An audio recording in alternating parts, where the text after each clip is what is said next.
গল্প পিয়নের আসরে সবাইকে স্বাগত জানিয়ে শুরু করছি আজকের গল্পের আসর। আজ শোনাবো শ্রী শিশির বিশ্বাসের লেখা হাসির গল্প মাকু মামার ব্যাঘ্র পর্ব। শুরু করছি আজকের গল্প মাকু মামার ব্যাঘ্র পর্ব। দুনিয়া সবারই কিছু না কিছু শখ থাকে। আমাদের মাকু মামারও তেমনি স্বাদ ছিল নামই শিকারী হবার। নাম ডাকে ছাড়িয়ে যাবেন জিম করবেটকেও। আজকাল অবশ্য শিকার নিষিদ্ধ। বন্যপ্রাণীর সংখ্যাও তো কমতে কমতে প্রায় তলানিতে এসে ঠেকেছে, কিন্তু সেই সময় তেমন ছিল না। তো সে যাই হোক, স্বাদ থাকলেও তেমন একটা সুযোগ কিছুতেই আর তিনি করে উঠতে পারছিলেন না। পৈতৃক একটা গাদা বন্দুক ছিল, সেটা নিয়ে একসময় প্রায় নাকি বাগেরহাটে নিজেদের গ্রামের কাছে ছোটখাটো জঙ্গলে পাখি টাখি মারতে যেতেন। কিন্তু তারপর হঠাৎ দেশ ভাগ হয়ে গেল, সবাই চলে এলেন এপারে, অবস্থাও গেল পড়ে। অগত্যা তার মনের ইচ্ছেটা আর পূর্ণ হতে পারেনি। তাই বলে তিনি অবশ্য নিরাশ হননি। যত রাজ্যে শিকার কাহিনী পড়ে পড়ে নীরবে শিকারী হবার তালিম নিয়ে যাচ্ছিলেন। থাকতেন বউবাজারের ওদিকে এক মেসে। তার বিছানার পাশের শেলফটা বোঝাই থাকতো নানা রকম শিকারের বইয়ে। এছাড়াও মলাতে বাঘের বুক আঁকা পেল্লায় সাইজের এক বাঁধানো খাতাও শোভা পেত সেখানে।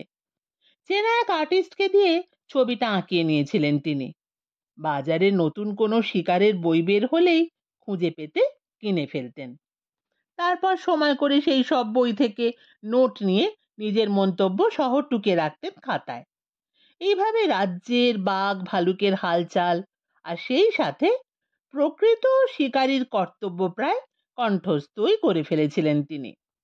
রুমমেট দাশরথী ভট্টাচার্য ওরফে দাশুবাবু প্রায় তার শিকার পাঠের খবরাখবর নিতেন। বলতেন, আজ কদ্দূর এগোলেন মশাই? আর ভাই, বলতে গিয়ে মুখটা প্রায় আমশির মতো বেঁকে যেত মাকু মামার। শেখার কি আর কিছুর বাকি রেখেছি মশাই? কিন্তু এই পোড়া দেশে কি আর হবে বলুন।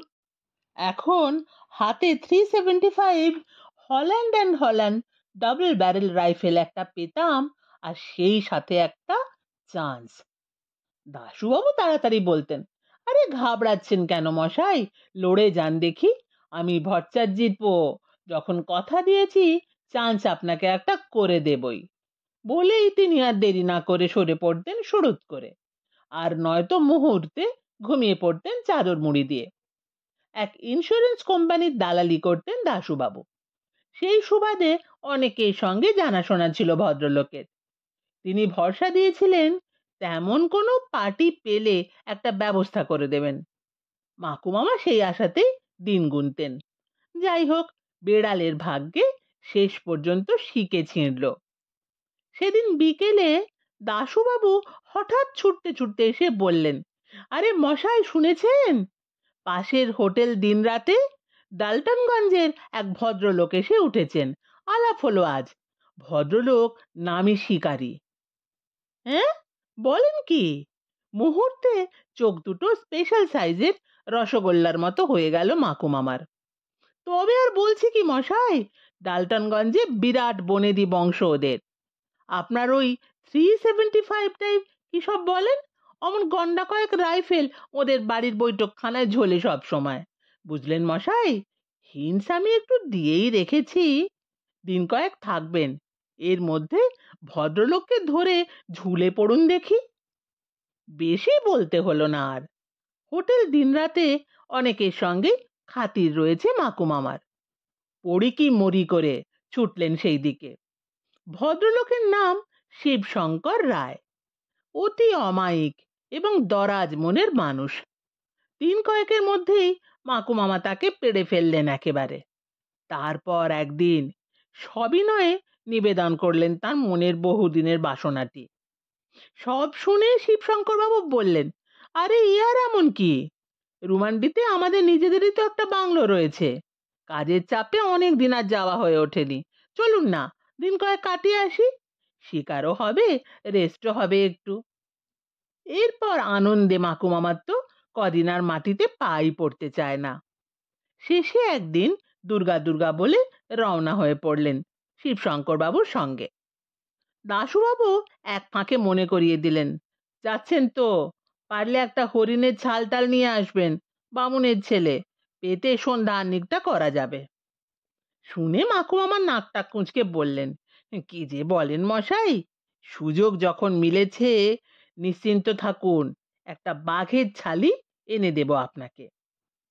ডালটনগঞ্জে শিবশঙ্কর বাবুরা সত্যি বনেদি পরিবার, মস্ত কাঠের ব্যবসা।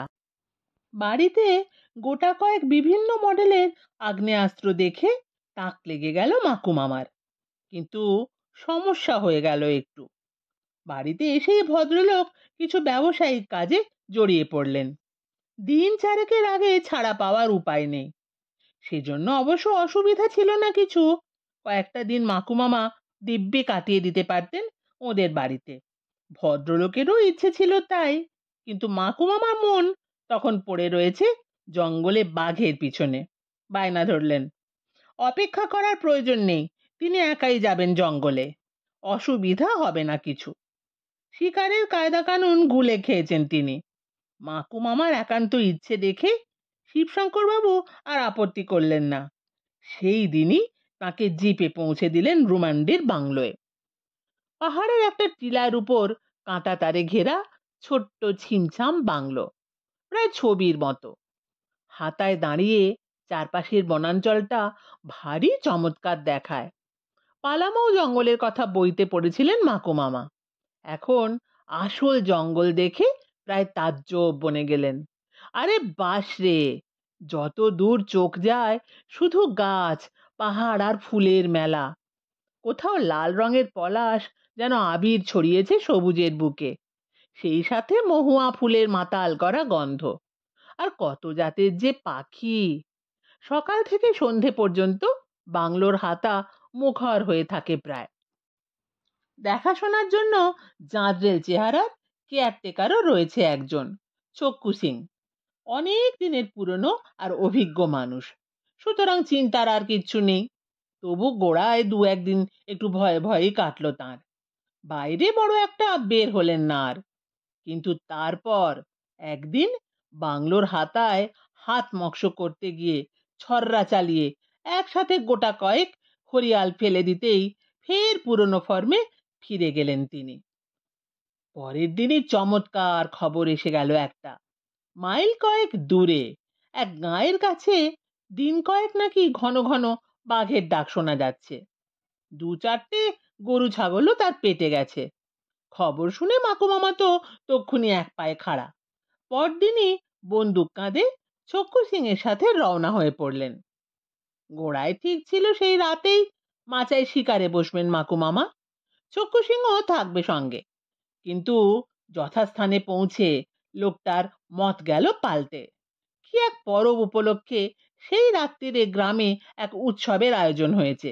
সারা রাত গান বাজনা খাওয়া দাওয়া সব হবে। চক্কু সিং উৎসব ছেড়ে নড়তে রাজি হলো না। মাকুমামাকে বলল, মেহেরবানি করে আজ রাত্রিটা বাদ দিন সাহেব, কাল শিকারে বের হওয়া যাবে। কিন্তু মাকুমামার মন তখন পড়ে রয়েছে বাঘের পিছনে। গোঁ ধরলেন, রাত্রিরে তিনি একাই মাচায় থাকবেন, চক্কু সিং সঙ্গে না থাকলেও চলবে। অযথা একটা রাত নষ্ট করতে তিনি রাজি নন মোটেই। অগত্যা সেই ব্যবস্থাই করা হলো। গ্রাম থেকে মাইলখানেক দূরে গভীর জঙ্গলের ভিতর মস্ত এক শাল গাছের উঁচু ডালে মোটা দড়ি দিয়ে মাচা বাঁধা হলো একটা। নধরকান্তি এক ছাগলও জোগাড় হলো গ্রাম থেকে। তারপর সন্ধে নাগাদ চক্কু সিং দলবল নিয়ে মাকুমামাকে পৌঁছে দিল মাচায়। অনেক দিনের অনভ্যাস, রীতিমতো কসরত করে গাছে উঠলেন তিনি। টলায়মান দড়ির মাচায় বন্দুক হাতে বসলেন কোনো মতে। চক্কু সিং ছাগলটা গাছের গোড়ায় বেঁধে দিল শক্ত করে। মাকুমামা ওপর থেকে বললেন, কাল সকাল সকাল চলে এসো চক্কু, তাড়াতাড়ি ছালটা না ছাড়ালে বাঘের চামড়াটা নষ্ট হয়ে যাবে আবার। অর্থাৎ মাকুমামা তখন ধরেই নিয়েছেন রাতারাতি বাঘ তিনি একটা মারছেনই। কিন্তু আসল ঘটনার কিছুমাত্র তখন যদি তিনি জানতেন, তাহলে এভাবে একলা জঙ্গলের ভিতর রাত কাটাবার ঝুঁকি নিতেন না। সেটা বুঝলেন কিছুক্ষণের মধ্যেই।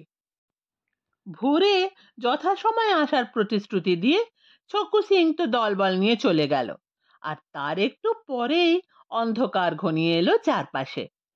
ঝিঝির কোরাস বাড়তে শুরু করলো ক্রমশ।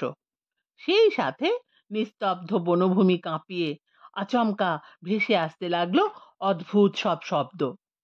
রাত জাগা এসব পশু পাখি ডাকের সঙ্গে তেমন পরিচয় নেই মাকুমামার। চিনতে পারছিলেন না প্রায় কোনোটাই। একা মাচায় বসে একটু ভয় ভয়ই করতে লাগলো তার। আর সে কি অন্ধকার! সন্ধে যতই ঘন হয়ে আসছে, মনে হচ্ছে বনের ভিতর কারা যেন পোঁচের পর পোঁচ আলকাতরা চড়িয়ে চলেছে। হাতের বন্দুকটা পর্যন্ত ভালো করে নজর করতে পারছেন না। তো গাছের নিচে বাঘ শিকার করবেন কেমন করে? গাঢ় অন্ধকারে পাশের গাছের ডাল একটু নড়ে উঠতেই ভয়ে সিঁটিয়ে উঠতে লাগলেন সমানে। মনে হতে লাগলো এই বুঝি একটা ভালুক এগিয়ে আসছে। আর সেই সাথে শুরু হলো মশার উপদ্রব। ঘন্টা খানেকের মধ্যেই মাকু মামার সারা শরীরে দিব্যি লাখ কয়েক পাহাড় পর্বত বানিয়ে ফেললো তারা। তারই ভিতর কোনো ক্রমে মশাদের ঠেকা দিয়ে বন্দুক আঁকড়ে ঠায় বসে রইলেন তিনি। এক একটা মুহূর্তে এক একটা যুগ মনে হতে লাগলো। মাকু মামা অচিরেই মালুম পেলেন, একা এভাবে শিকারে আসা ঠিক হয়নি একেবারেই। যাই হোক, এভাবে সারা রাত্রি চললে কতক্ষণ টিকতে পারতেন তা ঈশ্বরই জানেন। কিন্তু রাত গোটা 10 নাগাদ আকাশে চাঁদ দেখা দিল। মনোরম আলোয় বেশ পরিষ্কার হয়ে গেল চারপাশ। মাকু মামা খানিকটা হাঁপ ছেড়ে বাঁচলেন।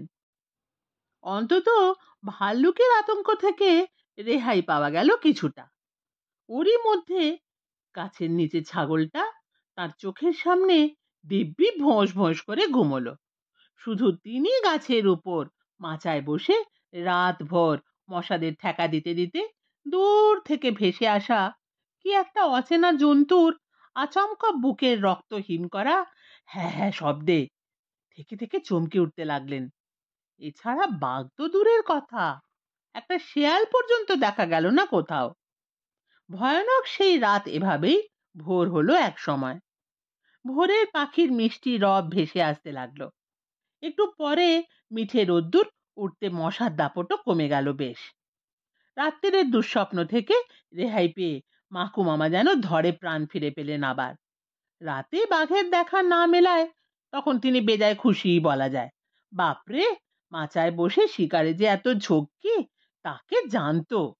মনে মনে ঠিক করে ফেললেন, ঢের হয়েছে, এবারের মতো বাঘ শিকারের এখানেই ইতি টানবেন তিনি। সাধ করে বাঘের ঘরে ঘোগের বাসা পেতেছিলেন। এক রাতেই যথেষ্ট শিক্ষা হয়ে গেছে। সারা রাত চোখের পাতা এক করা যায়নি। মাকু মামা এরপর ঠিক করলেন ছক্কু সিং আসবার আগে একটু ঘুমিয়ে নেবেন। সেই মতো শিয়রের পাশে বন্দুকটা রেখে মাচায় গুটিসুটি হয়ে কোনো মতে শুয়ে পড়লেন তিনি। এমন সময় গাছের নিচের ছাগলটা হঠাৎ টিলিং করে লাফিয়ে উঠে ম্যা ম্যা শব্দে পরিত্রাহী চিৎকার জুড়ে দিল। আর সেই সাথে আচমকা রক্ত জল করা গুরু গম্ভীর আওয়াজ, ঘুর। মাকু মামা তখন সবে একটু নিদ্রা মতো এসেছে। শব্দটা কানে যেতেই দারুণ চমকে তড়াক করে মাচার ওপর উঠে বসলেন। তাড়াতাড়ি নিচের দিকে তাকিয়ে যা দেখলেন, তাতে তো আক্কেল প্রায় গুড়ুম হবার জোগাড়। কি ভয়ানক! জলজ্যান্ত এক বাঘ নিচে ঝোপের ভিতর থেকে উঁকি মারছে। এর আগে তিনি সার্কাসের পোষা কিংবা চিড়িয়াখানার আধপেটা শুঁটকো বাঘই দেখেছেন। এখন নির্জন থমথমে বনের মাঝে ভয়ানক প্রাণীটার মূলোর মতো দাঁত আর ভাঁটার মতো একজোড়া চোখের দিকে তাকিয়ে তার দাঁত কপাটে লেগে যাবার জোগাড়। এদিকে ঘুর শব্দে আরো একটা হুংকার দিয়ে বাঘটা ততক্ষণে বেরিয়ে এসেছে ঝোপ ঠেলে। দেখে মাকু মামার তো প্রায় নাড়ি ছেড়ে যাওয়ার জোগাড়। পাশেই বন্দুক, কিন্তু সেটা ধরবেন কি?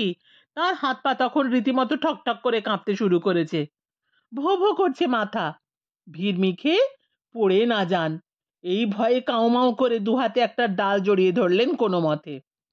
ওদিকে নিচে কিছু দূরে দাঁড়িয়ে বাঘটা চাপা গর্জনে লেজটাকে বিচিত্র ভাবে দোলালো কিছুক্ষণ। জুলজুল করে ছাগলটাকে দেখলো খানিক, তারপর দুজোড়া পা সামনে পিছনে ছড়িয়ে বার কয়েক বুক ডান দিয়ে মুখ তুলে হাই ছাড়লো মস্ত একটা। আর তখনই মাচার উপর মাকু মামাকে দেখতে পেল সে। জুলজুল করে সেইভাবেই তাকিয়ে রইল কিছুক্ষণ। গুড়গুড় করে একটা চাপা স্বর বেরিয়ে এলো গলা দিয়ে, লেজটা বার কয়েক আছড়ালো মাটিতে, তারপর আর একটা হাই ছেড়েই এক লাফে একেবারে গাছের গোড়ায়। মাকু মামা স্বভাবতই আশা করেছিলেন বাঘটা এবার ছাগলটার ঘাড় মটকাবে, কিন্তু সে তার ধার দিয়েই গেল না। পিছনের দুই পায়ে ভর দিয়ে খরখর করে সামনের দুই থাবা গাছের গুঁড়িতে আঁচড়ালো খানিকক্ষণ, নখে শান দিল বোধহয়। তারপরেই তড়াক করে এক লাফে নিমেষে একেবারে গাছের ডালে। দারুণ চমকে মাকু মামা চোখ দুটো কচলে নিলেন একবার। কি সর্বনাশ, এই যে চিতাবাঘ গো! ব্যাপারটা খেয়ালই করেননি তিনি, ভেবেছিলেন বাঘটা ছাগলের ঘাড় মটকাবে এবার। কিন্তু শয়তানটা এদিকে যে খোদ তাকেই ভোজের ব্যবস্থা করেছে ঘুণাক্ষরেও বুঝতে পারেননি। মাকু মামার বাহারি চুল দেখতে দেখতে শটান খাড়া হয়ে উঠল মাথার উপর, ঘাম ছুটতে শুরু করলো গা দিয়ে। আর তার বিস্ফারিত চোখের সামনেই বাঘটা দিব্যি এক ডাল থেকে আর এক ডালে লাফিয়ে এগিয়ে আসতে লাগলো মাচার দিকে। মাকু মামার মনে হলো এটা রুদ্রপ্রয়াগের সেই ভয়ানক মানুষ খেকো চিতাটা না হয়ে যায়। করবেট সাহেব স্রেফ মিছে কথা লিখে বাহাদুরি কিনেছেন। ভাবতে গিয়ে ডাক ছেড়ে কেঁদে ফেললেন তিনি। বাপ, তোর পেটে শেষে এই ছিল রে! নগদ টাকা দিয়ে অমন নধর পাঁঠা আনালুম, মনে ধরলো না মোটে। কথায় বলে দেওয়ালে পিঠ ঠেকলে সাহস বাড়ে। ভাগটা ইতিমধ্যে মাচার প্রায় কাছে চলে এসেছে। কেঁদে কেটে আর লাভ নেই বুঝে মাকু মামা এবার মরিয়া হয়ে পাশে বন্দুকটার দিকে হাত বাড়ালেন। কিন্তু কোথায় বন্দুক? দড়ির মাচা গলে ইতিমধ্যে কখন যে সেটা নিচে পড়ে গেছে। হায় হায়! প্রাণের তাগিদে মাকু মামা তাড়াতাড়ি মাচার দড়ি ধরে ঝুলে পড়লেন। উদ্দেশ্য নিচের ডালে কোনো রকমে পা দিয়ে যদি নামতে পারেন তো বন্দুকটা নিয়ে একবার শেষ চেষ্টা করে দেখবেন তিনি। কিন্তু দুর্ভাগ্য, দড়ি ধরে সম্পূর্ণ ঝুলে পড়েও তিনি নিচের ডালটার নাগাল পেলেন না। অতঃপর কি করবেন যখন বুঝে উঠতে পারছেন না, সেই সময় শিকার পালায় দেখে বাঘটা দূর থেকেই এক তুড়ুক ক্লাপে এসে পড়ল মাচার উপর। দড়ির মাচা দুলে উঠল ভীষণ ভাবে, আর সেই দারুণ ঝাঁকুনিতে মাকু মামার হাত গেল ফসকে। তাড়াতাড়ি হাতের কাছে লম্বা দড়ির মতো কি একটা ঝুলতে দেখে দুহাতে সেটাই আঁকড়ে ধরলেন প্রাণপণে। এদিকে দড়ির মাচার উপর লাফিয়ে পড়তে বাঘটাও বেসামাল হয়ে গিয়েছিল একটু। এমন সময় আচমকা তার লেজের উপর পড়ল দারুণ এক হ্যাঁচকা টান। ব্যাস, দড়ি দড়া ছিঁড়ে ফড়কে গেল পা। স্বয়ং মাকু মামা তখন তার লেজ ধরে রয়েছেন। আসলে দড়ি ভেবে খোদ বাঘের লেজটাকেই তিনি চেপে ধরেছিলেন কি না। অত উঁচু থেকে নিচে পড়লে কাউকে দেখতে হতো না আর, কিন্তু হাজার হলেও বনের বাঘ। পড়তে পড়তেই শেষ পর্যন্ত নিচের একটা ডাল আঁকড়ে ধরলো কোনো ক্রমে, আর মাকু মামা তার লেজ ধরে ঝুলতে থাকলেন শূন্যে।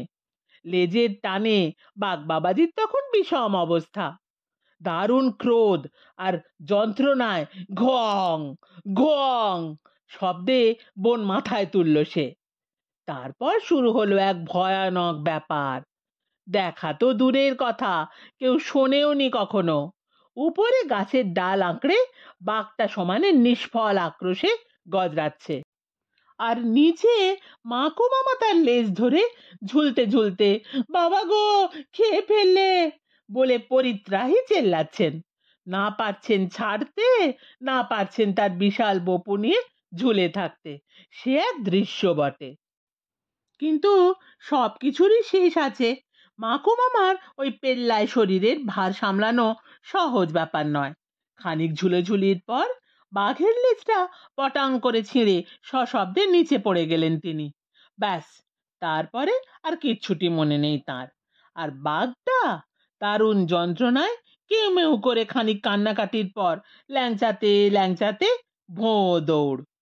এদিকে সারা রাত নাচ গান আর খাওয়া দাওয়ার পর শেষ রাত্রির দিকে ছক্কু সিং সেই যে ঘুমিয়ে পড়েছিল, সেটা ভাঙতে একটু দেরি হয়ে গেল। তারপর মাকু মামার কথা মনে পড়তেই সে লোকজন নিয়ে ছুটলো জঙ্গলের দিকে। নির্দিষ্ট জায়গায় এসে ব্যাপার দেখে সবার তো আক্কেল গুড়ুম হবার জোগাড়।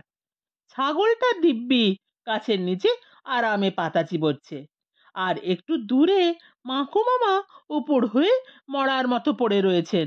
হাতে তখনও তার পেঁচিয়ে ধরা গোটা একটা চিতাবাঘের লেজ। ব্যাপারটা হজম করতেই তো মিনিট কয়েক লেগে গেল ছক্কু সিং এর। তারপর ছুটে গিয়ে মাকু মামার নাকে হাত দিয়ে দেখলো ক্ষীণ নিঃশ্বাস একটু বইছে তখনও। দেরি না করে তৎক্ষণাৎ তাকে নিয়ে সবাই ছুটলো গ্রামের দিকে। মাকু মামা তার বউবাজারের মেসে ফিরলেন পাক্কা 4 মাস পরে। মেসের সামনে ট্যাক্সি থেকে নেমে ল্যাংচাতে ল্যাংচাতে কোনো ক্রমে পৌঁছে প্রথমেই তিনি তার সেই বই খাতা সহ সাধের শেলফটিকে মুটে ডেকে বিদায় করলেন। তবে কথার খেলাপ করেননি। বাঘের ছাল আনতে না পারলেও বাঘের সেই লেজটা দিয়ে দিলেন দাশুবাবুকে। ভদ্রলোক তো মহা খুশি। লেজ হলেও বাঘের তো বটে। যত্ন করে সেটা তিনি টাঙিয়ে রাখলেন ঘরের দেওয়ালে। দিনের মধ্যে 1000 বার এখন সেটা চোখে পড়ে মাকু মামার। শুনেছি বর্তমানে তিনি নাকি নতুন মেস খুঁজছেন। শুনছিলেন শ্রী শিশির বিশ্বাসের লেখা হাসির গল্প মাকু মামার ব্যাঘ্র পর্ব। কেমন লাগলো কমেন্ট করে জানাতে ভুলবেন না। ফিরে আসছি আবার কোনো নতুন গল্প নিয়ে।